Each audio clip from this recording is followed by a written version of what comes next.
નમસ્તે વહાલા બાળકો, હવે તમે આ વિષયના વિડીયોઝ એક સાથે પણ જોઈ શકો છો. તેના માટે વિડીયો નીચે મારી ચેનલનું નામ છે, તો ચેનલમાં જઈ પ્લેલિસ્ટમાં જશો તો આ વિષયના વિડીયોઝ એક સાથે જોઈ શકશો. તો બાળકો, ગયા વિડીયોમાં આપણે શીખ્યા હતા સંસ્કૃત ધોરણ 6 દ્વિતીય સત્રનો પાઠ નંબર 5 મમ વિદ્યાલય. આ વિડીયોમાં આપણે આ પાઠનો સ્વાધ્યાય શીખીશું. સ્વાધ્યાયમાં સૌથી પહેલો પ્રશ્ન છે, નીચેના શબ્દોનું મોટેથી શુદ્ધ ઉચ્ચારણ કરવાનું છે. તો શુદ્ધ ઉચ્ચારણ કરીએ તો આપણને છે બધા શબ્દોના અર્થ સમજાઈ જાય, એટલા માટે આપણે છે તે શુદ્ધ ઉચ્ચારણ કરવાનું હોય છે. જેમ કે વિદ્યાલય, પ્રતિદિનમ, આગચ્છામિ, આરંભઃ, પ્રાર્થના ખંડ, વર્ગખંડ, ક્રીડાંગણમ, ઉદ્યાનમ ને ઉત્તમમ. હવે બીજો પ્રશ્ન છે, એકમના આધારે નીચે આપેલા વાક્યો સુધારીને ફરીથી લખો.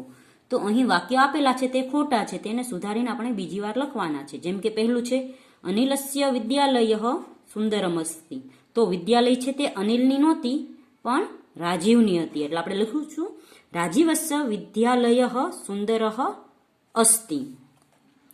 પછી બીજું છે, વિદ્યાલયે ક્રીડાંગણ અસ્તિ. તો આપણે સુધારીને લખશું વિદ્યાલયે વિશાલમ ક્રીડાંગણમ અસ્તિ. પછી છે, રાજીવ પુસ્તકાલયે ક્રીડતી. તો તે ખોટું છે, કારણ કે પુસ્તકાલયમાં રમવાનું ન હોય, પુસ્તકાલયમાં પુસ્તક વાંચવાની હોય. તો આપણે લખીશું રાજીવ ક્રીડાંગણે ખેલતી. ચોથું છે, ક્રીડાંગણે રાજીવ પઠતી. તો રમતના મેદાનમાં વાંચવાનું ન હોય, વાંચવાનું પુસ્તકાલયમાં હોય, એટલે આપણે લખીશું ક્રીડાંગણે રાજીવ ખેલતી અને રાજીવ પુસ્તકાલયે પઠતી એમ થશે. રાજીવ 9 વાદને વિદ્યાલયમ ગચ્છતિ. તો તે ખોટું છે, તો સાચું છે રાજીવ 11 વાદને વિદ્યાલયમ ગચ્છતિ. આગળનો પ્રશ્ન છે, નીચેના વાક્યોને સંસ્કૃતમાં અનુવાદ કરો. તો પેલું છે, આ મારી શાળા છે.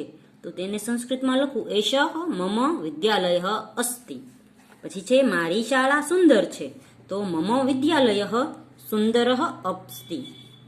પછી ત્રીજું વાક્ય છે, શાળા 11 વાગે શરૂ થાય છે. તો તેને સંસ્કૃતમાં લખીશું વિદ્યાલય 11 વાદને આરંભતે.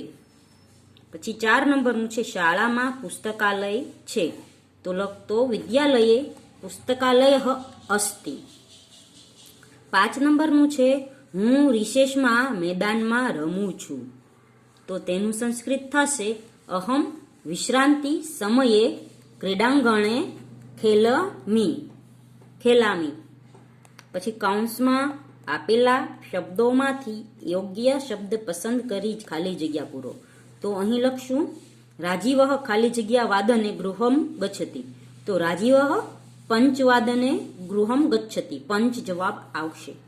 પછી બીજું છે, મમ વિદ્યાલય ખાલી જગ્યા અસ્તિ. તો તેમાં આવશે મમ વિદ્યાલય સુંદર અસ્તિ, સુંદર ખાલી જગ્યામાં જવાબ આવશે. 3 નંબરનું છે, અહમ પ્રતિદિનમ ખાલી જગ્યા ગચ્છામિ. તો વિમાનયાનમ અને વિદ્યાલયમ. તો એમાં આવશે અહમ પ્રતિદિનમ વિદ્યાલયમ ગચ્છામિ. તો ખાલી જગ્યામાં જવાબ આવશે વિદ્યાલયમ. 4 નંબરનું છે, રાજીવ ખાલી જગ્યા પુસ્તકમ પઠતી. તો ક્રીડાંગણે અને પુસ્તકાલયે. તો જવાબ આવશે રાજીવ પુસ્તકાલયે પુસ્તકમ પઠતી. ખાલી જગ્યામાં આવશે પુસ્તકાલયે. પછી અહીં છે એક ચિત્ર આપેલું છે મંદિરનું. મંદિરની આજુબાજુમાં અલગ અલગ વસ્તુઓ દેખાય છે. જેમ કે આ મંદિરની ઉપર આ ઉત્તર સાઈડ થશે, મંદિરથી આ પૂર્વ સાઈડ થશે, અને મંદિરની આ પશ્ચિમ સાઈડ છે, તથા આ નીચેની દક્ષિણ સાઈડ છે. હવે આપણે જવાબ દેવાનો છે કે મંદિરસ્ય ઉત્તરે. તો મંદિરની ઉત્તરમાં શું છે? તો અહીં નદી છે મંદિરની ઉત્તરમાં. પછી મંદિરસ્ય પશ્ચિમે ક્રીડાંગણમ અસ્તિ. તો આ પશ્ચિમ છે, તો અહીં ક્રીડાંગણ છે. પછી છે, અહીં છોકરા રમે પણ છે. મંદિરસ્ય પૂર્વે ઉદ્યાનમ અસ્તિ. તો મંદિરની પૂર્વ દિશામાં ઉદ્યાન એટલે કે બગીચો છે. મંદિરસ્ય દક્ષિણે પ્રવેશ દ્વારમ અસ્તિ એટલે છે. તો મંદિરની દક્ષિણમાં અહીં છે પ્રવેશ દ્વાર.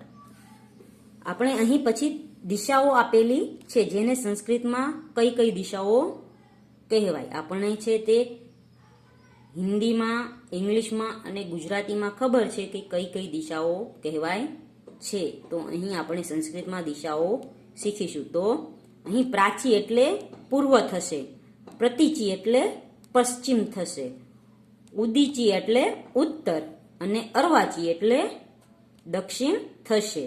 પછી આ ત્રણેય દિશાઓ તો આપણે ગુજરાતીમાં અને હિન્દીમાં તથા સંસ્કૃતમાં સરખી જ છે. જેમ કે અહીં ઈશાન, નૈઋત્ય, અગ્નિ અને વાયવ્ય.